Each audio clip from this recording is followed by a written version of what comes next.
Hello there, welcome to the Saroy channel, wherever you are in the world, and so much love to all of you. I do hope you're doing remarkably well. I'm doing fabulous, thank you very much, and thank you for letting me know all the kind of things that you tend to drink. It's absolutely fascinating what's out there. The range of drinks that we have is just extraordinary. So don't forget to get that quintessential drink that you enjoy so much, because I've got a fabulous story for you. But before we get started, don't forget to subscribe to the channel, click the notification bell and the thumbs up, and let's get started with tonight's story.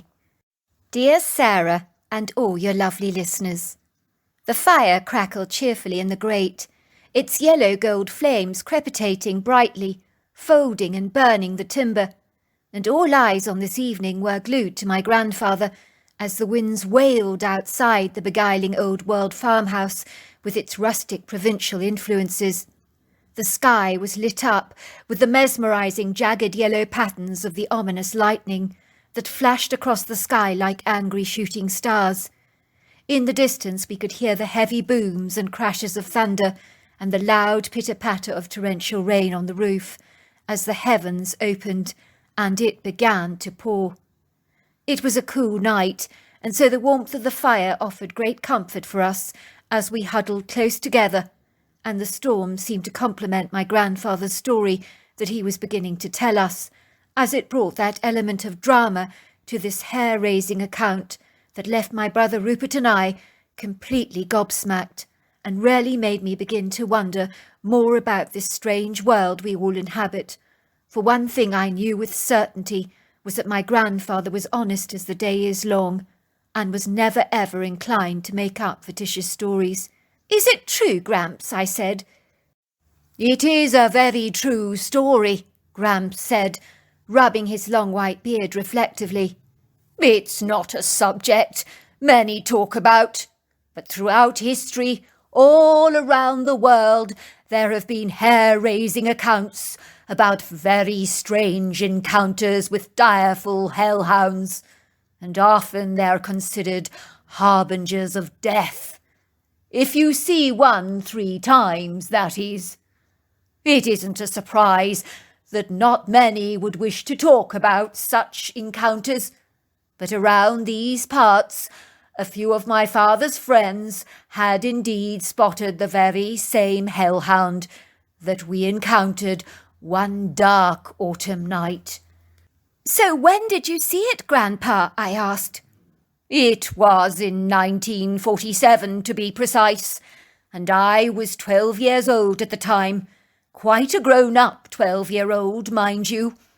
And my father was driving his new car around the countryside.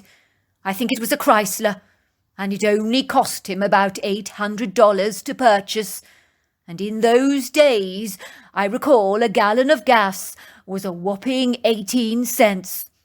Well, after a hard day's work in the fields, my father would take us kids for a ride around the countryside on some of those back roads that in those days were invariably always made up of dirt.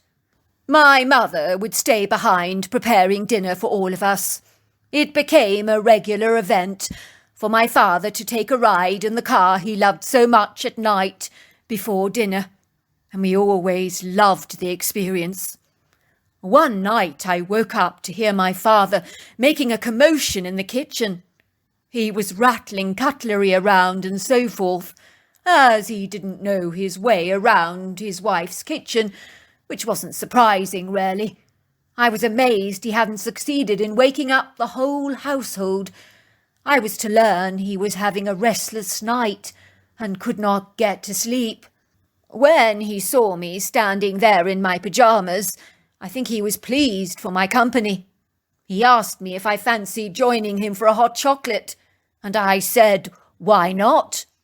I liked the fact that the two of us were together drinking hot chocolate, as I loved spending time with my father. "Son," he said, "do you fancy a ride in my car?" he said suddenly. "So late?" I said. "Oh, yes." My face lit up in excitement, because I'd never been for a ride in the car so late at night before, and it was an adventure, especially as we were driving in our car, wearing our pyjamas, which made it all the more fun for us. So there we were, riding down the country lanes, and it was a very pleasant night, with a bright ivory moon and a twinkling of silvery stars. We had seen a couple of foxes cross our paths, and a few raccoons, and even the odd deer rushing into the trees to the opposite side of the road. We were driving past the old cemetery when all of a sudden we saw this monstrous creature running through the gates of the cemetery at one hell of a speed, and it slowed down as it crossed the path in front of my father's car. Luckily, my father slammed on the brakes in time, and I remember him saying, "What the hell is that?" There was an inauspicious, portentous silence in that car. Our eyes were pinned to the spectral, ghostly beast that was seemingly not of this world. It looked like a demonical, huge dog with oversized chest and rib cage that slimmed down to a narrow waist, and it had menacing, baleful eyes, the colour of red traffic lights. It had matted fur that was blacker than the blackest black, and darker than the darkest night. It turned its triangular head that was equal on both sides with blunt angles and a very short, broad muzzle towards us, and looked directly at us with soulless, malevolent eyes that turned my blood an icy cold and caused my hair to stand on end at the back of my neck. It curled back its lips and exposed the most terrifying set of sharp-pointed canine teeth that you have ever seen, snarling at us and letting out the most discomposing growl that you have ever heard. And then it leapt onto the bonnet of our car and was scratching at the windscreen while growling at us and leering at us with eyes that seemed like flames of fire on closer inspection. We sensed it wanted to get into the car and kill us both, tearing us apart, limb from limb.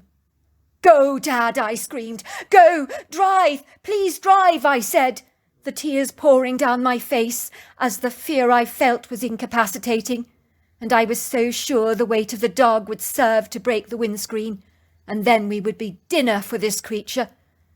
My father was a stoic, impassive, unflappable man, never willing to share his emotions with anyone. But on this occasion, I saw the sweat pouring down his forehead, and his fingers and body were shaking and trembling so much that he struggled to even start up the engine again. He was trying not to look at the roaring creature that was glaring in at us through the windscreen and scratching away at the glass. We were completely intimidated by this beast that would make an aggressive Rottweiler or a pit bull look like a mere puppy. Finally, he got the engine started and the dog leapt off our bonnet, 8 feet down the road, landing flawlessly with the agility of a domestic cat, and then it disappeared into the trees that surrounded the graveyard and was thankfully gone from our sight. We bolted out there as fast as we could. We could feel the eyes of the dog still upon us, even though he was long since gone. The next day my father took the car to get patched up because of the deep scratches, in patterns of 3, heavily etched in the car, and the panel beater claimed he'd never seen scratches like this before. "Who did this to your car?" he asked my father, looking befuddled. "It was some kind of a hound," my father explained. "This was no hound, sir," he said. "For a start, a dog has several claws, but this creature that has marked your car has marked it in 3 scratches, which means the creature that did this only had 3 toes. But no hound could have done this to your car, sir. It's not even remotely possible," he said. "Now, if you did tell me it was the devil's dog, then I might just believe you," he teased. 3 scratches is demonical, you know, and is often used to insult the Holy Trinity, the Father, the Son, and the Holy Spirit. "He said that?" I asked, amazed. "He said that," said my grandfather. "He was right on the money." We were soon to learn that a few of the locals had indeed seen sightings of this rather strange, elusive creature, and everyone believed we'd seen the Appalachian hellhound, which is said to hunt the back roads of rural Kentucky and Virginia, for no one was in any doubt that this creature was from the realms of hell itself.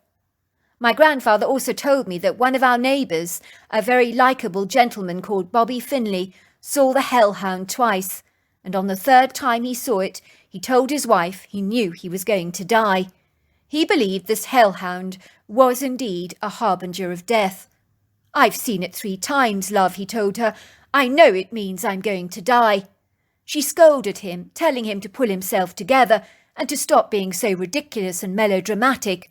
And of course he wasn't going to die, as it was just superstitious nonsense. But that night a tree collapsed on the bedroom area of his farmhouse, causing the building to collapse upon him and killing him instantly, while his wife, who was in the very same bedroom, was left without a single scratch on her, as the debris from the roof had completely abandoned her side of the bed. Even the sheriff said it looked like a deliberate hit on her husband, almost as if all the rubble was designated to collapse precisely on him. The oddest thing about the story was the tree that killed him was so solid, powerful and strong, but it just collapsed that night for no reason at all, and no one could comprehend how it had transpired, for there were no gale force winds that night, and even a tree surgeon who visited the property was befuddled that the tree had fallen over like that, because it was not diseased in any way. So after that event, everyone who ever saw the hellhound was absolutely petrified of seeing it another 2 times, because they too believed that should that happen to them, they would meet a very sudden, tragic demise. The majority of people back then were exceedingly superstitious and would never walk under ladders or cross knives. "Well, that really is some story," I said, looking at my grandfather aghast. "You do promise it's all true?" "Every single word of it," said my grandfather. "I can verify the authenticity of my story, as I saw the hellhound myself. And this dog was supernatural. I'm in no doubt about that. But there was another time my grandfather's father claimed to have seen a completely different anomalous beast that also scared the living daylights out of him. But after this second experience, he swore blind that he would never go out at night again, and he remained true to his words, as his experience rattled him so much." "What happened the second time?" I asked curiously. "Well, unfortunately, my father suffered a great deal with insomnia during his adult life, much like I do from time to time. I think it's a genetic propensity on my father's side of the family, as I've dealt with bouts of sleeplessness on occasion, and it's ever so infuriating. Indeed, sometimes my father struggled to get to sleep at all, and his best friend Harris happened to have exactly the same problem. That was when they decided to go late-night fishing together, and for a while the idea worked swimmingly.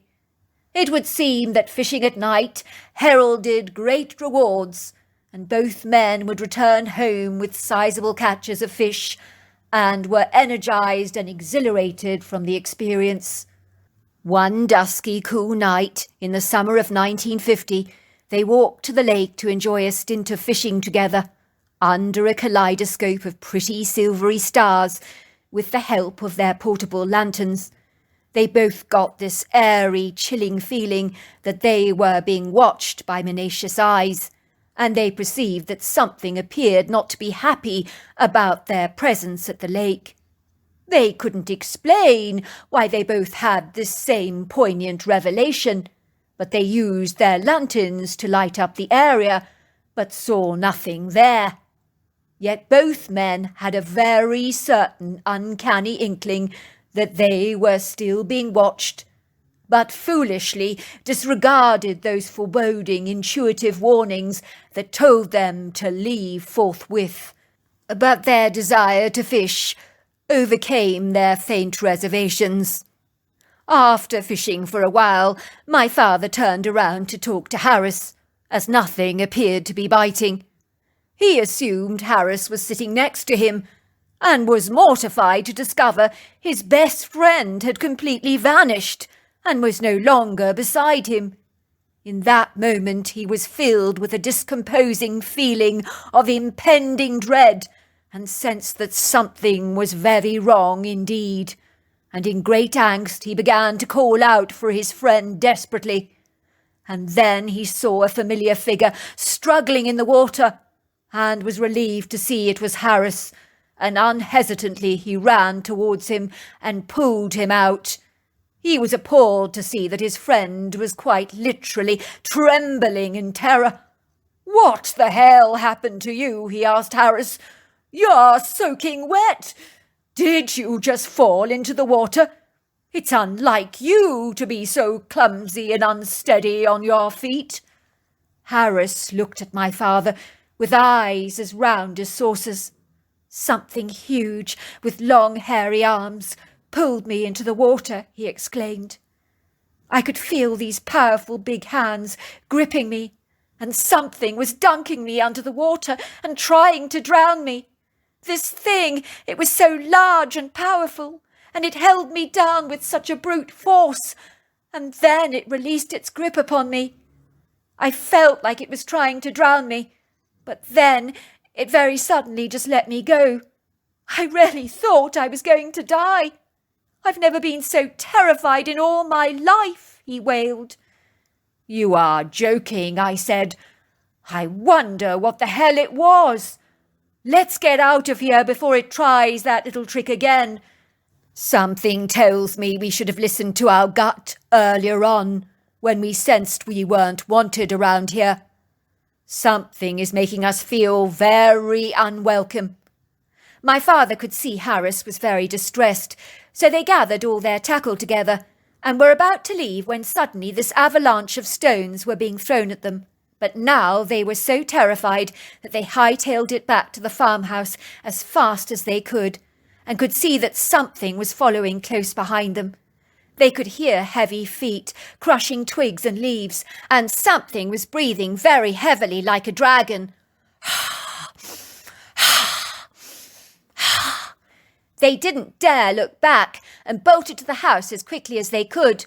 My father said he's never run that fast in all his life, as his heart was pounding violently in his chest at 1,000 miles an hour. He told me when later he attempted to run that fast the following week, he simply couldn't, as that was how powerful the adrenaline surge was. As soon as they got to the farmhouse, they locked all the doors behind them. They could see this hauntingly monstrous creature going around the house looking into every window and pressing his large human-like face on the panes and looking right into the house. My father said this creature looked mad and appeared to be stamping his feet in frustration. I think he was about 9 foot tall and completely covered in long flowing dark hair, and built exactly like a giant, and looked to be half man and half beast. I gather my mother looked out of the window and saw the strange creature gliding through the grass back into the woods, and she was completely terrified and let out the most god-awful scream that my father told me still haunts his darkest nightmares. "Wow, that is some story, Grandpa," I said. "Did the creature ever come back again?" "No, it did not," said my grandfather, "but it did put an end to our nighttime trips to the lake, as Harris and I were too afraid to go walking around the place at night. Whatever that thing was, it didn't want us around in its area, and I think it wanted us to get the message, and believe me, we did." After my grandfather's blood-curdling eldritch stories, my brother and I talked a great deal about the eccentric, anomalous creatures that my grandfather's father claimed to have encountered, as we were exceedingly fascinated by the subject and blindly oblivious to the very fact that we would also have an encounter of our own that would be so baffling and outer-worldly it would leave us wondering what really happened on that fateful day that neither of us shall ever be predisposed to forgetting, for indeed some experiences in life are so entrenched in your mind they can never be erased. At that time we were staying with our grandparents for a couple of weeks, and being from a quaint small town, we wanted to make the most of our time in the countryside. It was not often we got to spend quality time with our grandparents, who were kind, generous people that were so enlightened with knowledge and wisdom. One day we asked my grandfather if we could go riding 2 of his American quarter horses in the countryside and take along a picnic with us. My grandparents were vigilantly protective and didn't like us to be out of their sight, but my grandmother persuaded my grandfather that we were indeed old enough to have some jollification and respite of our own. "Go on, Frankie," she chided. "Don't be such a stick in the mud. Let the kids have some fun. They're not asking to go fishing at night. It's a daytime picnic, for goodness sake. What harm can it possibly do?" "Even so, there are things out there, Maggie. Things out there that you can't begin to imagine," said my grandfather, shuddering. "Oh, please stop overreacting. I'd like to remind you that only once in your life you saw that hellhound, and you were with your father at the time, and only a young boy. Then it was your father that also saw a strange creature that was half man and half beast, and that never happened to you. What did those 2 events have in common, Frankie? They happened at night. You've never had a harrowing experience during the daytime, so please don't deprive your grandchildren of going out on a picnic on their own. They don't need us breathing down their backs like the proverbial dragons all the time. Kids need space and freedom." "Very well, Maggie," said my grandfather, "but I'm telling you right now that I'm not happy about them being out there on their own." I hugged my Gramps. "Does that mean you're going to let us go, Gramps?" I asked. "You can go," said my grandfather. "Your grandmother's right. You boys both need some space." I was elated to be riding with my brother Rupert, who was my best friend in the entire world, as well as, of course, my brother, down some backcountry roads in the Kentucky countryside, and along some of the precipitous horse-riding trails that were awful to navigate by foot, but on the back of a horse it was plain sailing and exceedingly pleasurable. "Did you see the way Gramps reacted over us spending time on our own?" I said to Rupert. "I do feel sorry for him. I had no idea how seeing that hellhound impacted his life so badly, and what happened to his father indirectly has troubled him significantly. I think it's impacted his life so negatively. I really do." "Well, let's not kid. He had one hell of a scare," said Rupert, "and an event like that can really have long-term ramifications in quite a profound way, I imagine. I think he must be suffering from post-traumatic stress disorder." "I think he should get help for it," I said, "because it's not natural to live in fear every day." After a long, steady trot around the countryside, Rupert and I found a beautiful flowery meadow, bursting with colourful spring flowers, where we let the horses out to graze, while we unrolled our picnic blanket and pressed it down firmly on the long grass, and then we unclasped the picnic basket and began to open up the containers of delectable food my grandmother had packed for us, which included homemade lemonade, cold slices of quiche Lorraine, and some ham and tomato sandwiches. The creme de la creme was my grandmother's homemade, very squidgy, fudgy chocolate brownies that were absolutely sensational. "Why does everything taste so much better when eaten out of doors?" I asked Rupert, biting hungrily into my sandwich and savouring the delicious flavours. "It's so exquisitely beautiful out here. I wish we could stay here forever. I do much prefer living in the country than back at the town." We were feeling so relaxed, lying on our picnic rugs, while the rays of the sun warmed up our bodies, and being early spring after the long drawn-out winter, it was fabulous to be soaking up all this ravishing sunshine. All of a sudden we both heard the loud, terrified screams of a woman who was clearly in trouble, and we didn't hesitate to drop our picnic and run through the trees down some of the hiking trails towards the sound. It was clear that a young woman was very much in trouble. We found her trembling violently and sobbing uncontrollably. She was pointing towards the riding trail. "It took my little niece," she cried. "It took Bethany. What am I going to do?" "How old is she?" I asked. 5 years old, she said, grabbing me by the shirt and shaking me violently. "You have to help her. You have to help her. Please, please, hurry." What did the perpetrator look like? I asked. I could hardly discern a word the woman was saying because she was incoherent through her blubbering tears, and her mumbling was virtually inaudible. I could pick up the words tall, big, and dark. Don't worry, I said to her. I may only be 14 years old, but I'm very strong, and I'll get your niece back for you, I promise you.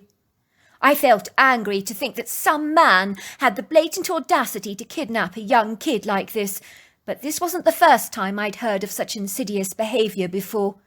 In truth, I was really secretly quite excited about apprehending this horrible bully, because over the years I'd taken up defensive fighting, and like any young man, I rather fancied myself as a hero. In my mind's eye, I could see myself being applauded by so many people, all calling me a selfless, brave hero, and I liked the picture forming in my head very much. I quickly gathered a piece of timber in my hands, and my brother and I boldly ran as fast as we could down the long hiking trail. And that was when we saw the monstrous silhouette of a figure with very powerful muscular back, and the biceps the like of what most bodybuilders would literally kill for. I could see a little girl balanced precariously around his shoulders, and I could hear her frightened little whimpers. We realised quickly that the girl had been abducted by something that wasn't human at all. In some respects it rather reminded me of a bear, but this creature was far bigger than a bear, with overlong arms and very powerful legs, and covered in long flowing dark hair. At a guess, he towered at 8 foot tall and 3 foot across the shoulder area. We were close behind him, and my brother and I looked at each other with troubled, disturbed eyes, realising we were going to attempt to take on a creature much heavier and bigger than ourselves, and from the rear view, it was monstrously big. Did we have a death wish or something? On the other hand, we couldn't just sit back and not help the frightened little girl, who was clearly in need of being rescued. We had to do something. I courageously picked up some random stones and started hurling them at the creature's back. "Put her down!" I screamed at the top of my lungs. The creature stopped dead in his tracks and turned around to look at us, swivelling his head in our direction and looking at us through deep-set eyes that were growing incandescent with rage. I do believe he was offended and insulted that we would dare to challenge the likes of him. I continued to scream at the top of my voice, and my brother joined in with me, and we both screamed together, and the noise we made was ear-piercingly loud. "Put her down!" we both screamed together. I do remember learning once that screaming at a perpetrator loud enough can actually frighten, disarm, disorientate, and confuse them. So I didn't let up on my screaming and continued to throw stones at the creature, trying to hit him as hard as I could, but I seemed to be failing miserably. I honestly don't know what overcame me. I was overwhelmed with an extraordinary inner strength and courage that is completely alien to me. I could see that my brother Rupert was exhibiting a drowsiness and heroism that is incongruous to his personality, because on many occasions he has proved himself to be a real wimp. The only way I can actually explain it to you is it truly felt as if I was having some kind of supernatural help. A very still, quiet voice kept telling me to keep shouting, not to show any fear, and to keep throwing stones at the creature, and I listened to the voice as obediently and concisely as I would my judo teacher. The critter lunged forward and let go of the girl he was holding down with his powerful hand. She surreptitiously slipped down his back, as though climbing down a tree trunk, until she reached the ground, and began to run away as fast as she possibly could. I've never ever seen a little kid run that fast in my entire life, and I doubt I ever will see it again, as such was the level of her terror that enhanced the efficiency of her adrenaline that was coursing through her veins. I continued to throw stones at the creature, and it began to lunge towards us, and reached for my brother, and grabbed him by the ankle, pulling him along the ground with his powerful, forceful hands. I assure you, if this creature had pulled any harder, my brother would have lost his leg without a doubt. At this point I was terrified, but I refused to show this creature how fearful I was, as that would enable him to discern my weakness and vulnerability. I continued throwing stones at him and screaming at him at the top of my lungs. Put my brother down, or I'll kill you!" The creature did not like my screaming, and actually let go of my brother to cover his ears, as the frequency of my scream bothered him immensely. With his hands over his ears, the creature roared at us, and his nostrils were flaring. The next thing I knew was that I was flung over the creature's shoulders, kicking and screaming with all my life. "Put me down!" I shouted. "Put me down!" But the creature held me down with a powerful, forceful hold, and I was rendered completely disabled. All of a sudden I heard this gunshot, and there was a woman standing there in the woods carrying a rifle in her hands that she fired up into the sky to warn the creature. I do not know who she was, but I do remember she had the most beautiful blue eyes that I've ever seen. I can honestly say she looked like she'd stepped out of our history books from another time into our reality. She was wearing a deep purple dress that possessed a low-pointed waist and full sleeves, and she wore her golden hair in a neoclassical hairstyle typical of the 1800s, with curls above her forehead and ears, and the hair at her back was tied in a chigon or knot. Once again she fired a shot in the air, and then began to speak in a very strange language to the creature. I could tell that the creature understood her words, and on seeing the peculiar woman, the creature put me down begrudgingly on the ground and glided away. "Are you all right?" the woman asked me. "Yes, I'm fine," I said. "Thank you so much for helping me." "It's my pleasure," said the woman. "It's what I'm here for, to help." "Who are you, ma'am?" I asked. "I haven't seen you around here before. You dress kind of different to the folk around here, and you speak kind of posh." The woman tapped her nose and laughed a pretty musical laugh. "Some questions are best left unanswered," she said. "Are you all right?" said my brother, grabbing me in his arms, where we both embraced. "That was touch and go there for a moment," I said, smiling. "We better not tell Gramps what happened, because he'll have a coronary." At that, Rupert and I burst out laughing. We turned around to look for the woman, and she had vanished from our sight, which left us feeling disappointed. I had so many questions to ask her, like why she was wearing such unusual clothes, where she was from, and how it was that she could speak to the monster in his own language, and he understood her words, and why he'd been so obedient to her commands by letting me go. As we ran through the woods, we saw the girl who'd initially screamed, walking hand in hand with her little niece that had been abducted. She looked relieved to see us, but also rather fearful that the thing that had abducted her niece was coming back again. "Oh, thank you for rescuing my niece," she said, shaking violently. "I take it you saw the monster. Do you think he's gone?" she said, looking around warily. "I've never seen anything like him in my life before." "He's well and truly gone," I assured her. "I'm so sorry," she said, tears pouring down her cheeks. "I should have never asked you for your help. That dreadful thing, it could have killed you both. Truly, I don't understand why you both aren't dead. Really, I don't." "Well, we very nearly didn't fare too well," I admitted. "But we had to help your niece. We couldn't just do nothing and allow that thing to abduct her." "Well, you are the bravest people I've ever met. I have to tell you that." "Thanks," I said. "You didn't by any chance bump into a lady in a purple dress, did you?" "Sorry," said the girl. "I didn't see anyone like that around here." "Can I ask you to tell no one what happened today? Because if my aunt or uncle had an inkling that their daughter was nearly abducted, I'd never be able to take her out again, and I would absolutely hate that." "Consider it a deal," I said. "I won't say a word."